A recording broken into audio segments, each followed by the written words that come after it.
Excuse me. Ay, ito pala.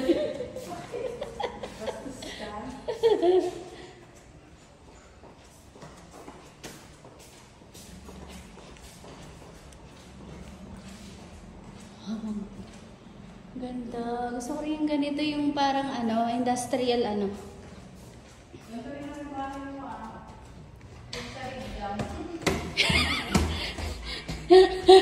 Ganito lang din na yung bahay namin. Tama nga naman. Yung sahig nga lang. Diba?